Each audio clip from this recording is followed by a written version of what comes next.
Hello guys. So ನಾನು ನಿಮಗೆ ಇವತ್ತು ಇನ್ನೊಂದು ಹಾರರ್ ಸ್ಟೋರಿ ತೊಗೊಂಬಂದಿನಿ. ಇದು ಸ್ಟೋರಿ ಆಗಿರೋದು ಯಾರ ಜೊತೆ ಅಂದರೆ ನನ್ನ ರೂಮ್ಮೇಟ್ ನನ್ನ ಫ್ರೆಂಡಿನ ಜೊತೆ, ಅಂದರೆ ನನ್ನ ಫ್ರೆಂಡಿನ ಜೊತೆ. ಇದವ್ರ ಊರಾಗಿನ ಸ್ಟೋರಿ, ಅಂದ್ರೆ ಅವ್ರ ನೇಟಿವ್ ಇರ್ತೈತಲ್ಲ ಆ ಪ್ಲೇಸ್ದಾಗಿನ ಸ್ಟೋರಿ. ಏನಂದ್ರೆ ಅವ್ರ ಊರು ಸ್ವಲ್ಪ ಗುಡ್ಗಾಡ ಪ್ರದೇಶ ಅಂದರೆ ಅಲ್ಲಿ ಸ್ವಲ್ಪ ದೆವ್ವ ಅಂದರೆ ಸ್ವಲ್ಪ ಜಾಸ್ತಿ ನಂಬಿಕೆ ಇರುತ್ತೆ. ಈಗ ಗುಡ್ಗಾಡ ಪ್ರದೇಶನಾಗ ಫ್ಯಾಮಿಲಿಗಳು ದೊಡ್ಡ ಫ್ಯಾಮಿಲಿ ಇರ್ತಾವೆ, ಒಂದು ಜಾಯಿಂಟ್ ಫ್ಯಾಮಿಲಿ. ಆ ಫ್ಯಾಮಿಲಿ ಒಳಗೆ ಕಾಕ ಮಾಮ ಅಜ್ಜ ಅಜ್ಜಿ ಚಿಕ್ಕಮ್ಮ ಚಿಕ್ಕಪ್ಪ ದೊಡ್ಡವ ಎಲ್ಲರೂ ಕೂಡಿರ್ತಾರೆ. ಈಗೇನೋ ನನ್ನ ಫ್ರೆಂಡಿಗೆ ಒಬ್ಬಾಗ ಅಜ್ಜಿ ಇದ್ದರು. ಅವ್ರೇನೋ ರೀಸೆಂಟಾಗಿ ತೀರ್ಕೊಂಡು ಹೋಗಿದ್ರು. ಅವ್ರು ಯಾಕೆ ತೀರ್ಕೊಂಡು ಹೋಗಿರಂದ್ರೆ ಲೈಕ್ ಈಗ ಎಲ್ಲರೂ ದೊಡ್ಡವ್ರು ಏನು ಮಾಡ್ತಾರೆ, ಹೆಲ್ತನ್ನ ಇಗ್ನೋರ್ ಮಾಡ್ತಾರೆ. ಬಂದಿರೋ ಕಾಸನ್ನ ಅವ್ರ ಹೆಲ್ತ್ ಮ್ಯಾಗ ಯಾರು ಖರ್ಚು ಮಾಡಲ್ಲ. ಏನಾದರೂ ಮನೆಗೆ ಹೆಲ್ಪ್ ಆಗುತ್ತಾ ಅಥವಾ ದೊಡ್ಡವ್ರಿಗೆ ಮನೇಲಿ ಅವ್ರ ಮಕ್ಕಳಿಗೆ ಏನಾದರೂ ಹೆಲ್ಪ್ ಆಗುತ್ತಾ ಅಂತೇಳಿ ಮನೆ ಮೇಲೆ ಖರ್ಚು ಮಾಡೋಕೆ ಟ್ರೈ ಮಾಡ್ತಾರೆ. ಹೀಗೆ ಇವ್ರ ಅಜ್ಜಿ ಕೂಡ ಅವ್ರ ಮ್ಯಾಗ ಹೆಲ್ತ್ ಇಗ್ನೋರ್ ಮಾಡ್ಕೊಂಡ ಮನೆಗೆ ಖರ್ಚು ಮಾಡ್ಕೊತ ರೀಸೆಂಟಾಗಿ ಏಜಾಗಿ ತೀರ್ಕೊಂಡು ಹೋಗಿದ್ರು. ಈಗ ರೀಸೆಂಟಾಗಿ ತೀರ್ಕೊಂಡು ಹೋಗಿದ್ರು ಅಂತಲೇ ಅವ್ರ ಮನೇಲೆಲ್ಲ ಅಂತಿಮ ಕ್ರಿಯೆ ಎಲ್ಲ ನೀರೆಲ್ಲ ಕೊಡೋದೆಲ್ಲ ಮುಗಿತೈತಿ. ಆಮೇಲೆ ಏನಂದ್ರೆ ಅವ್ರ ಕಡೆ ಯಾರಾದ್ರು ತೀರ್ಕೊಂಡ ನಂತರ 14ನೇ ದಿನ ಆದ ಕೂಡ ಕೊಲೆ ಬರ್ಸೋದು ಅಂತಂತಾರೆ. ಅಂದರೆ ಏನಂದರೆ ಈಗ ಯಾರಾದರೂ ತೀರ್ಕೊಂಡ ನಂತರ ಅವ್ರ ಆತ್ಮನ ಇನ್ನೊಬ್ಬರ ಮೈ ಮೇಲೆ ತರಿಸಿ ಅವ್ರು ಏನಾದರೂ ಕೊನೆ ಇಚ್ಛೆ ಅಥವಾ ಅವ್ರು ಯಾರಾದ್ರ ಜೊತೆ ಮಾತಾಡೋದು ಇನ್ನೂ ಬಾಕಿ ಇತ್ತಂದ್ರೆ ಅದನ್ನ ಕಂಪ್ಲೀಟ್ ಮಾಡೋಕೆ ಟ್ರೈ ಮಾಡ್ತಾರೆ. ಅದಕ್ಕೆ ಏನಂತಾರೆ, ಕೊಲೆ ಬರ್ಸೋದು ಅಂತಾರೆ. ಈಗೇನಂದ್ರೆ ಅವ್ರ ಊರ ಕಡೆ ಇದು ರಿಚುವಲ್, ಕಾಮನ್ ರಿಚುವಲ್. ಅಂದರೆ ಯಾರಾದರೂ ತೀರ್ಕೊಂಡ ನಂತರ 14 ದಿನ ಆದ ಕೂಡ ಈ ಥರ ರಿಚುವಲ್ ಮಾಡ್ತಿರ್ತಾರೆ.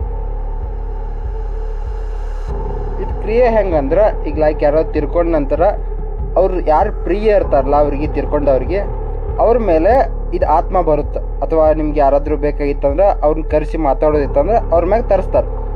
ಯಾರ್ಯಾರು ಜಾಸ್ತಿ ಪ್ರಿಯ ಇರ್ತಾರೋ, ಯಾರಿಗೆ ಅವ್ನು ಜಾಸ್ತಿ ಪ್ರೀತಿ ಮಾಡ್ತಿರ್ತಾರೋ ಈ ಥರ ಅವ್ರ ಮ್ಯಾಗ ಅವ್ರ ಆತ್ಮ ಬಂದ ಕೂಡ ಅವ್ರ ಜೊತೆ ಇಂಟ್ರ್ಯಾಕ್ಟ್ ಮಾಡಿ ಅವ್ರ ಜೊತೆ ಮಾತಾಡಿ ಅಂದರೆ ಏನು ಅವ್ರಿಗೆ ಏನು ಬೇಕಾಗೈತಿ, ಅವ್ರದ್ದು ಏನು ಕೊನೆ ಇಚ್ಛೆ ಎಲ್ಲ ಕೇಳಕ್ಕೆ ಟ್ರೈ ಮಾಡ್ತಾರೆ.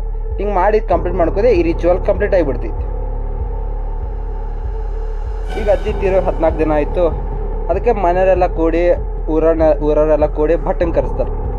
ಭಟ್ಟನ ಯಾಕಂದ್ರೆ ಭಟ್ಟ ಅದು ರಿಚುವಲ್ ಮಾಡೋಕೆ ಹೆಲ್ಪ್ ಮಾಡ್ತಾ, ಎಲ್ಲ ಒಂದು ಜಾಗ ಪ್ರಿಪೇರ್ ಮಾಡ್ತಾ, ಎಲ್ಲ ಮನೆಗಿನೇ ಹೋಮ ಹವನ ಎಲ್ಲ ಪ್ರಿಪೇರ್ ಮಾಡ್ತಾ ಜಾಗನ. ಮತ್ತು ಅದನ್ನ ಅಜ್ಜಿ ಆತ್ಮನ ಯಾರ ಮ್ಯಾಲೆ ತರ್ಸಕ್ಕೆ ಟ್ರೈ ಮಾಡ್ತಿರ್ತ. ಈಗೇನಂದ್ರೆ ಆ ಊರಾಗ ಒಂದು ನಂಬಿಕೆ ಐತಿ. ಅಂದರೆ ಈಗ ಯಾರಾದರೂ ತೀರ್ಕೊಂಡು ಕೂಡ 14 ದಿನ ಆದ ಕೂಡ ಆತ್ಮನ ಕರೆಸ್ತಾರಲ್ಲ, ಆ ಆತ್ಮ ಲೈಕ್ ಈಗ ಯಾವುದಾದ್ರೂ ವುಮೆನ್ಸ್ಗೆ ಪೀರಿಯಡ್ಸ್ ನಡೀತಿದ್ದು ಅಥವಾ ಯಾವುದಾದ್ರೂ ವುಮೆನ್ಸ್ ಪ್ರೆಗ್ನೆಂಟ್ ಇದ್ರಂದ್ರೆ ಅವ್ರ ಮೈ ಮೇಲೆ ಬರೋದಿಲ್ಲ ಅದು. ಅಂದ್ರೆ ಆ ಊರಲ್ಲಿ ನಂಬಿಕೆ ಇನ್ನು ತಕ್ಕ ಹಿಸ್ಟ್ರಿ ಒಳಗೆ ಆ ಥರ ಆಗಿರಲ್ಲ ಅವಾಗ. ಮತ್ತೇನಂದ್ರೆ ಎಲ್ಲರೂ ನಂಬಿರ್ತಾರೋ ಹಂಗೇನು ಆಗಂಗಿಲ್ಲ ತಾಳೆ. ಮತ್ತೆಲ್ಲ ಆಲ್ಮೋಸ್ಟ್ ಎಲ್ಲ ಹುಡುಗರ ಮ್ಯಾಗ ಬರುತ್ತೆ, ಆ ಹುಡುಗಿರ ಮ್ಯಾಗ ಜಾಸ್ತಿ ಬರ್ತಿರಂಗಿಲ್ಲ. ಮತ್ತೇನಾಯ್ತಂದ್ರೆ ಅವಾಗ ಎಲ್ಲ ಪೂಜಾ ಗೀಜಾ ರೆಡಿ ಮಾಡ್ತಾರೋ. ಆಮೇಲೆ ಭಟ್ ಬಂದು ಕ್ರಿಯೆ ಸ್ಟಾರ್ಟ್ ಮಾಡ್ತಾ. ಅಂದರೆ ಎಲ್ಲ ಸಾಮಾನಿಗೆ ಆಯಿತು, ಅದಕ್ಕೆಲ್ಲ ಊಟಕ್ಕೆ ಇಡೋದಾಯಿತು. ಹಿಂಗೆಲ್ಲ ಸ್ವಲ್ಪ ಮುಂದೆ ಸ್ಟೆಪ್ ಮುಂದೆ ಮಾಡ್ಕೊಂಡು ಮುಂದೆ ಹೋಗ್ತಾ ಏನಾಯ್ತು ಅಂದರೆ ಈಗ ಲಾಸ್ಟಿಗೆ ಫೈನಲ್ ಅದು ಒಂದು ಇದನ್ನ ಏನೋ ಮಂತ್ರ ಅಂತ ಭಟ್ಟ. ಆಮೇಲೆ ಅದು ಆತ್ಮ ಬರ್ತಿ. ಈಗ ಆ ಭಟ್ಟ ಎಲ್ಲ ಆಗ್ತೈತಿ. ಭಟ್ಟ ಆತ್ಮನ ಕರ್ಸಕ್ಕೆ ಟ್ರೈ ಮಾಡ್ತಾ, ಆತ್ಮನ ಕರೆಸ್ತಾ. ಏನಂದ್ರೆ ಅವ್ರ ಫ್ಯಾಮಿಲಿ ಒಳಗೆ ಅಜ್ಜಿಗೆ ಪ್ರಿಯ ಆದವ್ರ 2 ಜನ ಇರ್ತಾರೆ. ಒಬ್ಬ ಸಣ್ಣ ಮೊಮ್ಮಗ, ಒಂದು ಮೊಮ್ಮಗಳು. ಸಣ್ಣ ಮೊಮ್ಮಗ ಅಂದ್ರೆ ಇನ್ನೂ ಚಿಕ್ಕವಿರ್ತಾ, ಒಂದು 8th standard 9th standard college school ಓದ್ತಿರ್ತಾ. ಮತ್ತು ದೊಡ್ಡಕ್ಕೆ ಏನಂದ್ರೆ ಮೊಮ್ಮಗಳ ಆಕಿ ಪ್ರೆಗ್ನೆಂಟ್ ಇರ್ತಾಳೆ ಅಂತಲೇ ಎಲ್ಲರೂ ನಂಬಿರ್ತಾರೆ. ಏನಂದ್ರೆ ಸಣ್ಣ ಮಗನ ಮ್ಯಾಗ ಬರುತ್ತೆ.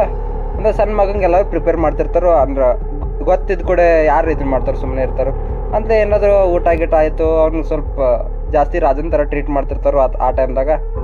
ಅನಂತರ ಎಲ್ಲರೂ ಅವನ ಮ್ಯಾಗ ನಿರೀಕ್ಷೆ ಇಟ್ಕೊಂಡಿರ್ತಾರೆ, ಇವ್ನ ಮ್ಯಾಗ ಬರುತ್ತೋ ಅಂತ ಇವಂಗ ವೇಟ್ ಮಾಡ್ತಿರ್ತಾರೆ. ಹಿಂಗೆಲ್ಲ ಐತಿ. ಲಾಸ್ಟ್ ಇವ್ ಭಟ್ಟ ಮಂತ್ರ ಓದ್ ಕೂಡ ಸಣ್ಣ ಮಗನ ನಡ್ದು ಕುಣಿಸಿರ್ತಾರೆ. ಹಿಂಗೆ ಲೈಕ್ ಹೋಮದ ಮುಂದೆ ಕುಣಿಸಿರ್ತಾರೆ ಬರೋ ಸಲ. ಈಗ ಒಮ್ಮೆ ಅಜ್ಜಿ ಮೈಯಾಗ ಬರ್ತೈತಿ. ಅಜ್ಜಿ ಮಾತಾಡೋಕೆ ಸ್ಟಾರ್ಟ್ ಮಾಡಿಬಿಡ್ತೈತಿ. ಅಜ್ಜಿ ನೋಡ್ತಾರೋ ಅಂದ್ರೆ ಎಲ್ಲರೂ ನೋಡ್ತಿರೋ ಸಣ್ಣ ಮಗನ ಕಡೆ. ಸಣ್ಣ ಮಗ ನೋಡ್ರೆ ಸಣ್ಣ ಮಗ ಶಾಂತ ಕೂತಿದ್ದ, ಮಾತಾಡ್ತಿಲ್ಲ. ಮತ್ತು ಸೌಂಡ್ ಇಲ್ಲಿಂದ ಬರೋದೈತಿ. ಆಮೇಲೆ ಎಲ್ಲ ಹಿಂತಿಗೆ ನೋಡಿ ಕೂಡ ಮೊಮ್ಮಗಳು ನೋಡ್ತಾರೋ, ಮೊಮ್ಮಗಳ ಮೈಯಾಗ ದೇವ್ ಬಂದಿರುತ್ತೆ. ಅಜ್ಜಿ ಬಂದಿರ್ತಾವೆ ಮೊಮ್ಮಗಳ ಮೈಯಾಗ. ಎಲ್ಲರೂ ಫುಲ್ ಶಾಕ್. ಅಂದ್ರೆ ಇನ್ನೂ ತನಕ ಹಿಸ್ಟ್ರಿ ಒಳಗೆ ಅಥವಾ ಅವ್ರ ಊರಲ್ಲಿ ಎಷ್ಟು ರಿಚುವಲ್ ಮಾಡಿರ್ತಾರಲ್ಲ, ಆ ರಿಚುವಲ್ದಾಗ ಒಂದು ಸತಿ ಭೀ ಪ್ರೆಗ್ನೆಂಟ್ ವುಮನ್ ಅವ್ರ ಯಾರಿಗೆ ವುಮನ್ ಪೀರಿಯಡ್ಸ್ ಇರ್ತಾರಲ್ಲ ಅವ್ರ ಮೈ ಮ್ಯಾಗ ಬಂದಿರೋಂಗಿಲ್ಲ. ಮತ್ತು ನೋಡ್ತಾರೋ ಎಲ್ಲ ಶಾಕ್ ಆಗಿಬಿಡ್ತಾರೋ, ಇವು ಭಟ್ ಬಿ ಅಂತ ಈ ಥರ ಏನು ಇನ್ನತಕ ಆಗಿಲ್ಲ, ಮತ್ತು ಇದೇ ಫಸ್ಟ್ ಟೈಮ್ ಆಗೈತೆ ಅಂತ ನಾವು ಫುಲ್ ಶಾಕ್ನಾಗ ಇರ್ತಾ. ಆಮೇಲೆ ಇನ್ನೇನು ಮಾಡ್ತಾರೋ, ಬಹುಶಃ ಅಜ್ಜಿಗೆ ಇವಳು ಜಾಸ್ತಿ ಪ್ರಿಯ ಇದ್ದಾಳ ಅಂತ ಅಂದ್ಕೊಂಡು ಎಲ್ಲರೂ ಏನು ಮಾರಕ್ಕೆ ಸ್ಟಾರ್ಟ್ ಮಾಡ್ತಾರೋ, ಅವಳಿಗೆ ಕೇಳಕ್ಕೆ ಸ್ಟಾರ್ಟ್ ಮಾಡಿಬಿಡ್ತಾರೆ. ಇನ್ನು ಬಂದಿರುತ್ತೆ ಮತ್ತು ಬರೇ ಕರ್ಸಕ್ಕೆ ಅದೇನು ಇಲ್ಲೇ ಇರೋಂಗಿಲ್ಲ, ಅದಕ್ಕೆಲ್ಲ ದೊಡ್ಡ ರಿಚುವಲ್ ಮಾಡಬೇಕು ಅದಂತ ಈಗ ಆಲ್ರೆಡಿ ಬಂದೈತಿಲ್ಲ ಮತ್ತೆ ಹಾಕಿದೀನಿ ಮಾಡೋಣ ಅಂತೇಳಿ ಅಜ್ಜಿ ಮಗಳಿಗೆ ಕೇಳಕ್ಕೆ ಸ್ಟಾರ್ಟ್ ಮಾಡಿಬಿಡ್ತಾರೆ. ಅಂದರೆ ನಿಂಗೆ ಏನು ಬೇಕು, ಅಂದ್ರೆ ನಿಂಗೆ ಲಾಸ್ಟ್ ಇಚ್ಛೆ ಏನೈತಿ, ಯಾರ ಜೊತೆ ಮಾತಾಡಬೇಕು, ನಿಂಗೆಲ್ಲ ಕೇಳಕ್ಕೆ ಸ್ಟಾರ್ಟ್ ಮಾಡಿಬಿಡ್ತಾರೋ. ಆಮೇಲೆ ಏನಂದ್ರೆ ಅಜ್ಜಿ ಮಾತಾಡಿ ಸ್ಟಾರ್ಟ್ ಮಾಡಿಬಿಡ್ತಾರೆ, ಅಂದರೆ ಹೇಳೋಕ್ಕೆ ಸ್ಟಾರ್ಟ್ ಮಾಡಿಬಿಡ್ತಾಳು, ನಂಗೆ ಲಾಸ್ಟ್ ಇಚ್ಛೆ ಅಂದರೆ ನನ್ನ ಮಗನ ಜೊತೆ ಅಂದರೆ ಅಕ್ಕಿನ ಮಗನ ಜೊತೆ ಮಾತಾಡಬೇಕಾಗಿತ್ತು, ಅದೇನೋ ಸೀಕ್ರೆಟ್ ಇತ್ತು. ಆಮೇಲೆ ಅಜ್ಜಿದ ಏನೋ ಮಾತಾಡ್ತಾರೆ, ಮುಂದೆಲ್ಲ ಮುಗಿತೈತೆ, ಅಜ್ಜಿನೆಲ್ಲ ಮಾತಾಡೋದು ಮುಗಿತೈತಿ. ಆಮೇಲೆ ಹೆಂಗೆ ಅಂದ್ರೆ ಆ ಕಡೆ ಅಂದ್ರೆ ಈಗ ಅದನ್ನ ಮೈಮ್ಯಾಗ ಬರ್ಸ್ಬೇಕಂದ್ರೆ ಕ್ರಿಯೆನೇ ಮಾಡ್ಬೇಕಿರ್ತೈತೆ, ಹಂಗೆ ಇರ್ತೈತಿ. ಈಗ ಲೈಕ್ ಅಂದ್ರೆ ಸುಮ್ಮನೆ ಮೈಮ್ಯಾಗ ಬರೋಂಗಿಲ್ಲ, ಆ ಥರ ಅಜ್ಜಿ ಅದು ಐತ್ರ ಅಂದ್ರೆ 14ನೇ ದಿನ ಆದ ಕಡೆ ಒಂದು ಕ್ರಿಯೆ ಮಾಡಬೇಕು, ಅವಾಗ ಅಷ್ಟೇ ಮೈಮ್ಯಾಗ ಬರುತ್ತೆ.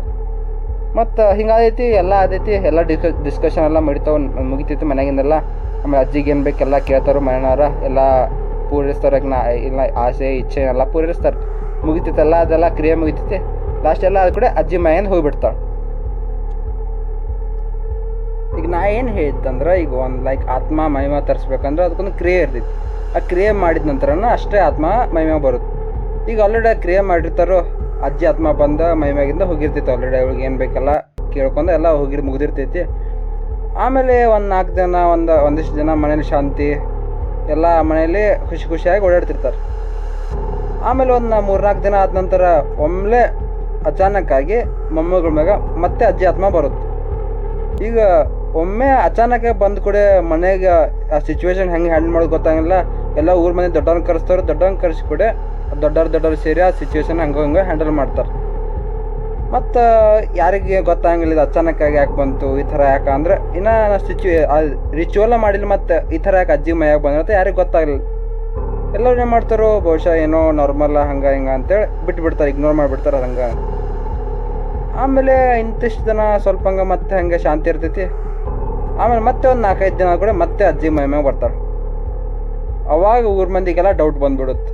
ಅಂದ್ರೆ ಅವ್ರಿಗೆ ಏನು ಡೌಟ್ ಬರುತ್ತಂದ್ರೆ, ಈಗ ಲೈಕ್ ಹಿಂಗೆ ಅಜ್ಜಿ ಆ ಹುಡುಗಿನ ಬಿಟ್ಟು ಮೈಯಾಗಿನ ಬಿಟ್ಟು ಹೋಗಿಲ್ಲ, ಇನ್ನು ಅಜ್ಜಿ ಆ ಹುಡುಗಿ ಬಾಡಿ ಒಳಗೆ ಇನ್ನೂ ವಾಸ ಮಾಡ್ತಾರೆ ಅಂತ ಎಲ್ಲರಿಗೂ ಡೌಟ್ ಬರೋಕ್ಕೆ ಸ್ಟಾರ್ಟ್ ಮಾಡಿಬಿಡುತ್ತೆ. ಅವಾಗ ಏನು ಮಾಡ್ತಾರಂದ್ರೆ ಆ ಸಿಚುವೇಶನ್ ಹ್ಯಾಂಡಲ್ ಮಾಡ್ತಾರೋ. ಅವಾಗ ಏನು ಮಾಡ್ತಾರಂದ್ರೆ ಊರ ಮಂದಿ ಎಲ್ಲ ಸೇರಿ ಭಟ್ಟನ ಮತ್ತು ಮಂತ್ರವಾದಿನ ಕರೆಸ್ತಾರೆ. ಅಂದ್ರೆ ಅವ್ರ ಮೈಯಾಗ ಏನಾದ್ರು ಇದ್ರು ಆಚೆ ತೆಗ್ಸಕ್ಕೆ ಮಂತ್ರವಾದಿನ ಕರೆಸ್ತಾರೆ. ಮತ್ತೇನಂದ್ರೆ ಭಟ್ ಬಂದು ಅದೇ ಕ್ರಿಯೆ, ನಾರ್ಮಲ್ ಕ್ರಿಯೆ ರಿಚುವಲ್ ಮಾಡೋಕ್ಕೆ ಟ್ರೈ ಮಾಡ್ತಾ ಎಲ್ಲ ಇದನ್ನ ಹವನ ಗಿಟ್ಟಿಗೆ ಎಲ್ಲ ಮತ್ತೆಲ್ಲ ಅವಳನ್ನ ಕುಂಡಿಸಿ ಮತ್ತು ಆತ್ಮನ ಕರ್ಸಕ್ಕೆ ಟ್ರೈ ಮಾಡ್ತಾ ಆತ್ಮ ಬರುತ್ತಾ ಆತ್ಮ ಬಂದ ನಂತರ ಅವಳ ಜೊತೆ ಮಾತಾಡಿ ಏನು ಬೇಕಾ ಆತ್ಮ ಕೇಳಿ ಎಲ್ಲ ಆಗುತ್ತೆ. ಎಲ್ಲ ಕೂಡ ಆ ದಿನ ಎಲ್ಲ ಮುಗಿದ ಕೂಡ ಆತ್ಮ ವಾಪಸ್ ಹೋಗಿಬಿಡುತ್ತೆ, ಆ ಕ್ರಿಯೆ ಮುಗಿದ್ಬಿಡುತ್ತೆ. ಈಗ ಅದು ಕ್ರಿಯೆ ಎಲ್ಲ ಮುಗಿತೈತಿ, ಅಜ್ಜಿ ಮೈ ಮ್ಯಾಗಿಂದ ವಾಪಸ್ ಹೋಗ್ಬಿಡ್ತಾ. ಅವಾಗ ಏನಂದ್ರೆ ಊರ ಮಂದಿಗೆ ಮತ್ತು ಮನೆಯವರೆಲ್ಲ ಅಂದ್ರೆ ಏನೋ ಒಂದು ಅವ್ಳಿಗೆ ಏನಾಗಿತ್ತು ಈ ಥರ ಕ್ಯೂರಿಯಾಸಿಟಿ. ಅದಕ್ಕೆ ಏನು ಮಾಡ್ತಾರೋ, ಭಟ್ಟಗ ಮಂತ್ರವಾದಿಗೆ ಹೋಗಿ ಕೇಳಕ್ಕೆ ಸ್ಟಾರ್ಟ್ ಮಾಡಿಬಿಡ್ತಾರೋ, ಈ ಥರ ಯಾಕಾಯಿತು ಅಂದರೆ ಕ್ರಿಯೆ ಮಾಡೋದನ್ನ ಅಜ್ಜಿ ಮೈ ಮ್ಯಾಗ ಯಾಕೆ ಬಂದರು ಹಂಗೆ ಕೇಳಕ್ಕೆ ಸ್ಟಾರ್ಟ್ ಮಾಡಿಬಿಡ್ತಾರೆ. ಅವಾಗ ಎಲ್ಲ ಭಟ್ಟ ಮಂತ್ರವಾದಿ ಎಲ್ಲ ಫುಲ್ ಅದು ಸಿಚುವೇಶನ್ ಎಲ್ಲ ನೋಡಿರ್ತಾರಲ್ಲ, ಅಂದ್ರೆ ಮೈ ಮ್ಯಾಗ ಬಂದಿರೋದ ಮಾತಾಡೋದೆಲ್ಲ ನೋಡಿ ಕೂಡ ಭಟ್ ಏನತ್ತ ಅವ್ರ ಊರ ಮಂದಿಗೆ ಹೇಳಿದ ಮಾತು ಕೇಳಿ ಊರ ಮಂದಿ ಎಲ್ಲ ಫುಲ್ ಶಾಕ್. ಅವನೇನು ಹೇಳ್ತಾ ಅಂದರೆ ಬಂದಿರೋದು ಆತ್ಮ ನಿಮ್ಮ ಅಜ್ಜಿದಲ್ಲ ಅಂತ ಹೇಳ್ತಾ. ಅದನ್ನು ಕೇಳಿ ಊರ ಮಂದಿ ಎಲ್ಲ ಫುಲ್ ಶಾಕ್. ಸೊ ಇದೆಲ್ಲ ಪಾರ್ಟ್ 1. ಪಾರ್ಟ್ 2 ಎಂಡಿಂಗ್ ನೀವು ಕೇಳಿದಂದ್ರೆ ನೀವು ಎಕ್ಸ್ಪೆಕ್ಟ್ ಕೂಡ ಮಾಡಿರಂಗಿಲ್ಲ, ಹಂಗೆ ಪಾರ್ಟ್ 2 ಎಂಡಿಂಗ್ ಐತಿ. ನಿಮ್ಗೆ ಪಾರ್ಟ್ 2 ಎಂಡಿಂಗ್ ಬೇಕಾಗಿತ್ತು please like, share and subscribe and click the bell icon for the part 2 notification.